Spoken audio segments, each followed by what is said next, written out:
things athletes cannot control begins in the bleachers. Fans will do anything to get under a player's skin. For basketball fans, it's all about distracting the shooter, visually and verbally. Studies have proven that humans react 15% faster to sound than vision. So we want to know if sounds are more distracting than sight. When fans are trying to get under a player's skin and into his head, which group causes more distraction? Through the ears or through the eyes?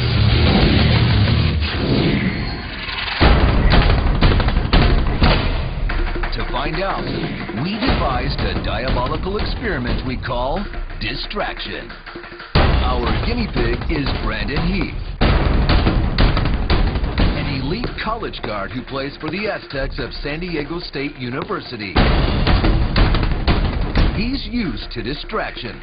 He's an impressive 80% free throw shooter. All right, Brandon. Thanks for coming in. Oh, thanks for having me.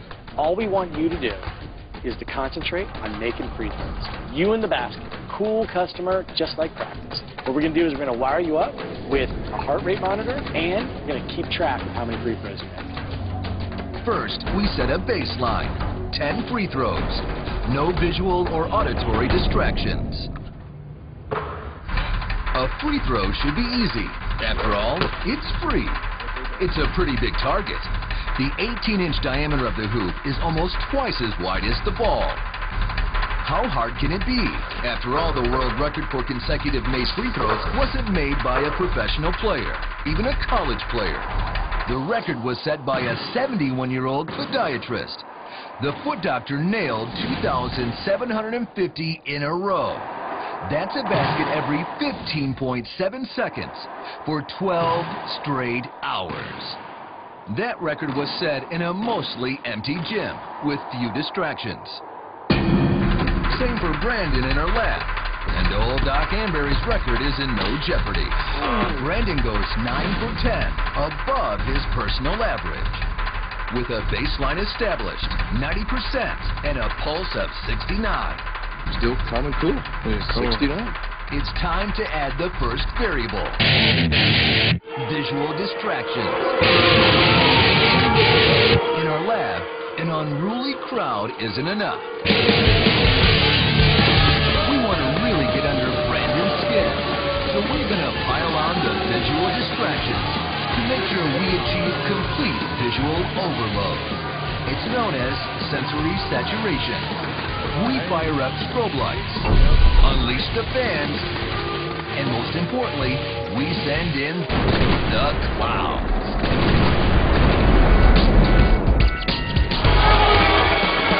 And to make sure we stretched his visual capacity to the max, we allowed everyone to break all the rules.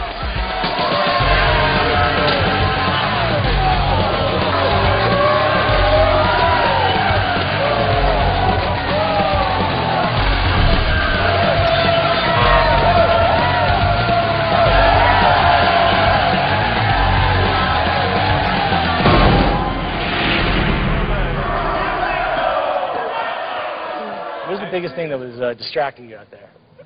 The clowns. I feel like she was just breathing on me. Man, I'm slipping. So how did these distractions get under Brandon's skin? By getting in his head. Our cutting-edge technology reveals how distractions invade our brains to become the X factor in the athletic equation.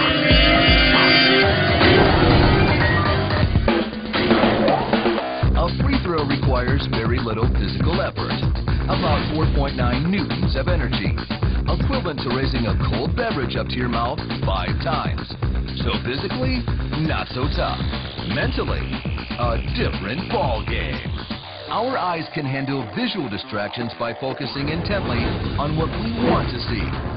Visual distractions are filtered out by prioritizing, and the prefrontal cortex of the brain maintains concentration. Unlike our eyes, however, our ears can't focus or close.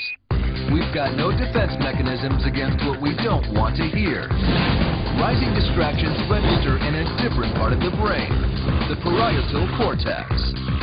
When the pressure from these sensory overloads starts to rise, the body attempts to cool things down with perspiration, a byproduct of increased heart rate and adrenaline. Handling that adrenaline and staying focused is called composure.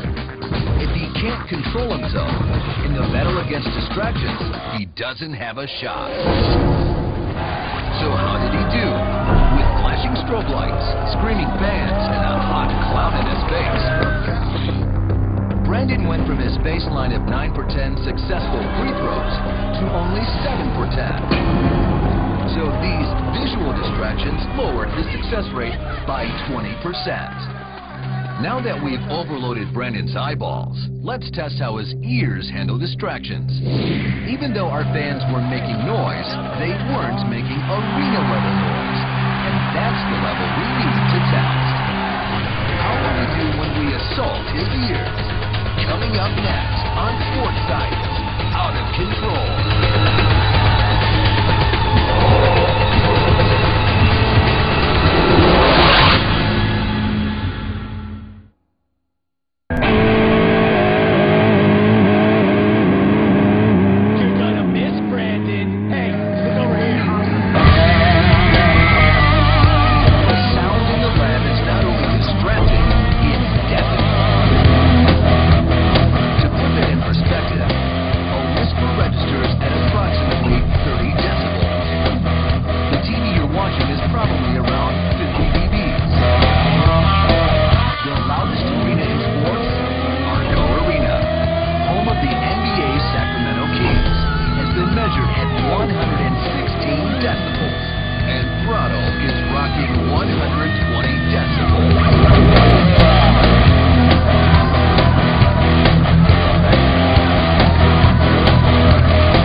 Ear-splitting decibels caused his heart rate to spike up over 40% to 96 beats per minute, and his free throw percentage fell even more to a very mediocre 6 for 10. That's a 30% drop-off.